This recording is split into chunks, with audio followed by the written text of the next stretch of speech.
ભાવનગર જિલ્લાના 122 ગામના ખેડૂતો માટે આ ખુશખબર છે। શેત્રુંજી કેનાલ મારફતે 122 ગામને મળશે સિંચાઈનું પાણી। ઘોઘા તાલુકાના ગામડાઓમાં અપાશે સિંચાઈ માટે પાણી। પાલીતાણા, તળાજા, બફવા તાલુકામાં પાણી આપવામાં આવશે સિંચાઈ માટે। એપ્રિલ મહિના સુધી 11,500 હેક્ટર જમીનને આ પાણી આપવામાં આવશે। તો ભાવનગર જિલ્લાના 122 ગામના ખેડૂતો માટે આ ખુશખબર છે। સિંચાઈનું પાણી મળતા હવે ખેડૂતોને લાભ થશે। ઘોઘા તાલુકાના ગામડાઓમાં પણ અપાશે સિંચાઈ માટે પાણી।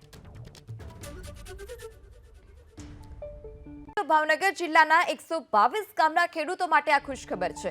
શેત્રુંજી કેનાલ મારફતે 122 ગામને મળશે સિંચાઈનું પાણી।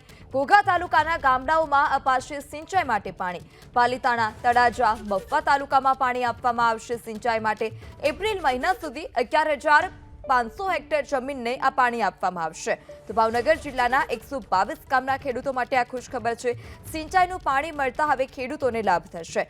ઘોઘા તાલુકાના ગામડાઓમાં પણ અપાશે સિંચાઈ માટે પાણી।